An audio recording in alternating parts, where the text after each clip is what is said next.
Okay, this is the video for Unit 1.5 called Measuring and Constructing Angles. And what we're going to do here is you're going to be able to identify the parts of an angle. You're going to be able to name angles, determine the types of angles, and use the angle addition postulate. So let's get started. Okay, the first thing is, what is an angle? Well, an angle is formed by two rays with the same endpoint. So you can see that what we have here is we have a ray. This is a ray right here. This is a ray, and they have a common endpoint right there. So that's what makes an angle. What are the parts of an angle? Well, vertex. The vertex is going to be the point here where the two rays meet. So this is the vertex right there where the two rays meet. Then we have a side. We have two sides actually. This is a side of an angle, and this is a side of an angle. An interior point will be a point inside the angle. If these rays extend forever, that point would be in the center. So this would be an interior point right here, but also a point out here, because if the rays extended, they would go right on past that point. You can see that it's in the inside. Now, an exterior point would be a point that's outside the angle. That would be an exterior point.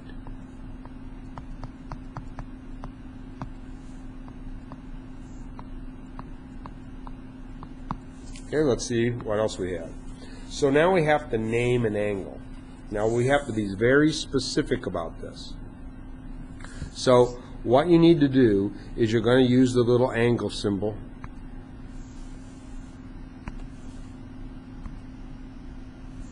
Like this. That means angle, or of course you could write it out. But using the angle symbol is the most common way, and this is angle ACB.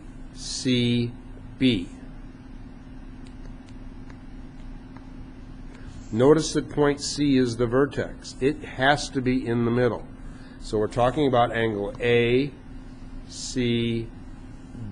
So you need to be very careful when you name those angles that you have it named right.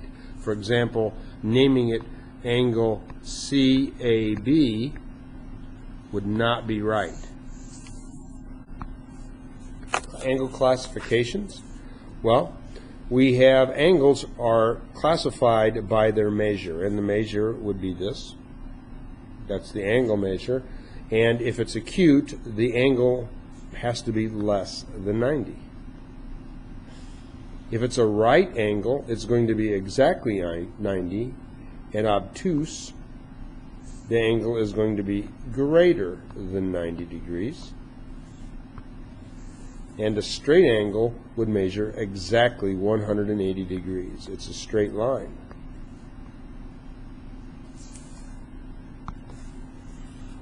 So what's the measure of this angle? So the angle they're talking about is this angle here. So it would be the addition of the 30 and the 20. So that angle would have a measure of 50 degrees. And actually, that's going to be a postulate. It's called the angle addition postulate, so you have to know that name. And let's see what it is. So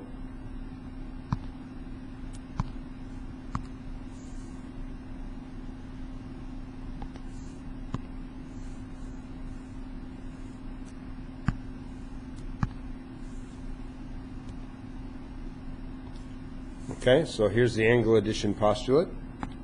It says you can find the measure of any larger angle by adding together the two smaller angles that share a common side. So here would be an angle. So here's a smaller angle, another smaller angle, and they share a common side, so the measure of the big angle, let's call that angle C, or whatever it is, would be B plus A. So we can add the two smaller ones together to get this big one. Let's use that information to work some problems. So what we have is says find the measure, and of course that says angle. She just this is Mrs. O'Connor's notes, and she couldn't make the angle sign with the software program. So find the measure of angle ABC. So look, the measure of angle ABC. Notice that she's using M for measure. You know, if you just wrote angle ABC, you're talking about the angle itself.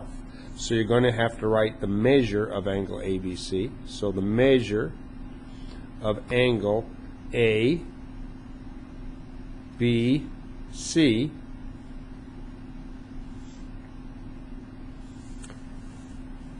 and this would be angle CBD. So the measure of angle ABD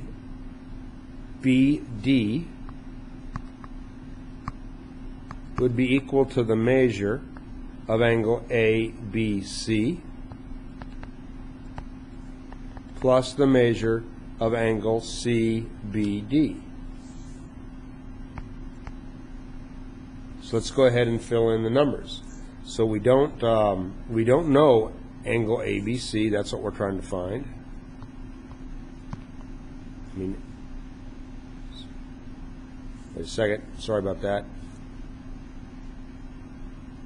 We know ABD is 55. Sorry, let's go back. Try it again. So the measure of angle ABD, that's this whole thing right here. A to B to D is 55 degrees. And that is equal to the measure of ABC, ABC, that's what we're trying to find, plus the measure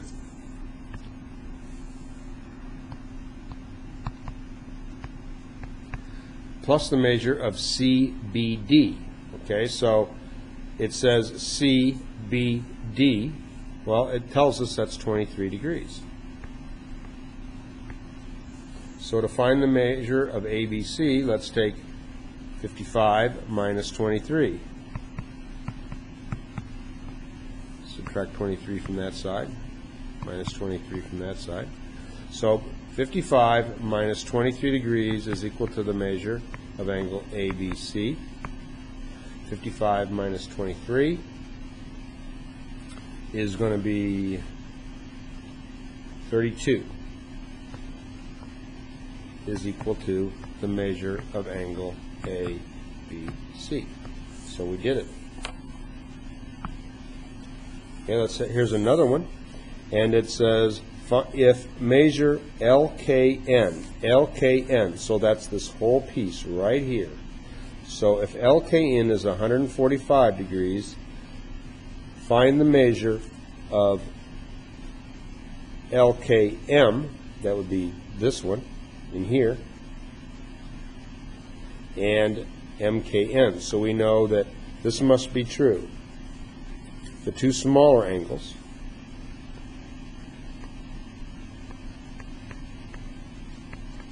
plus the measure of the other smaller angle, MKN, must be equal to the measure of the larger angle. Right, the large one is LKN. And let's plug in the values. So for the measure of LKM, that's 2x plus 10, plus the measure of the other small angle, 4x minus 3, must be equal to the measure of the larger one, which is 145. 2x plus 4x is 6x. 10, and that's a minus sign, remember, right there. 10 minus 3. So 10 minus 3 is 7. Is equal to 145. So let's subtract 7 from both sides. 6x is equal to, if I subtract 7, I get 138. Now let's divide both sides by 6. So I would get x is equal to, 6 goes into 13 twice, carry a 1, x is equal to 23 degrees. So since I know x, I can find these measures. So the measure of angle LKM would be equal to LKM is equal to 2x plus 10. This is not writing very well. Anyway, 2x plus 10, that would be 2 times 23 plus 10. That would be 46 plus 10 would be 56 degrees. And the angle of the other one, MKN. So angle M, the measure of angle MKN, the measure of angle MKN would be equal to 4x minus 3.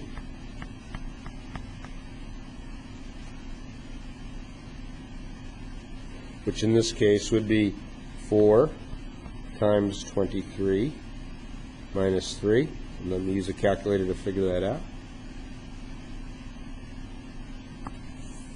4 times 23 is 92 minus 3. So 92 minus 3 is 89 degrees. So there are my two answers. An angle bisector. That would be a ray that divides an angle into two congruent parts. So if this was an angle bisector, if ray ST, so ST,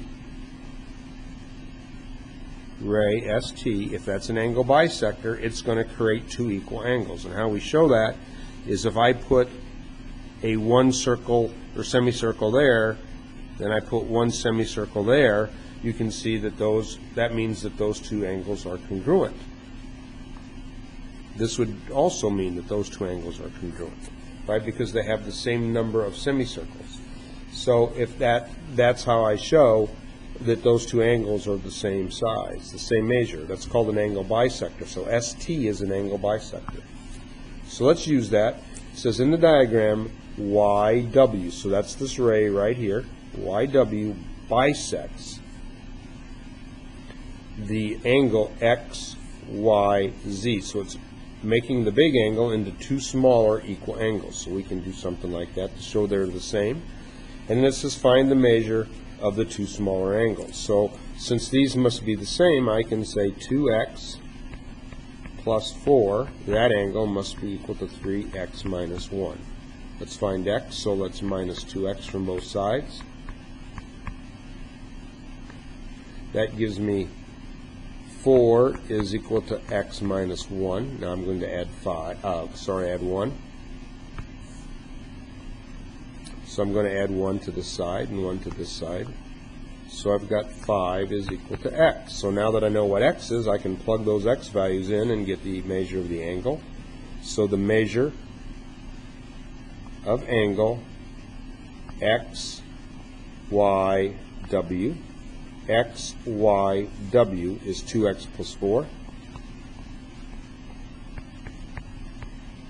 That would be equal to 2 times 5 plus 4 equal to 14. So the measure of XYW is 14, so the measure of the other one must be 14 also, so W Y Z is also equal to 14. And once again, we have to use the right nomenclature. You have to use measure with the angle specified the right way. W, Y, Z. And that's all.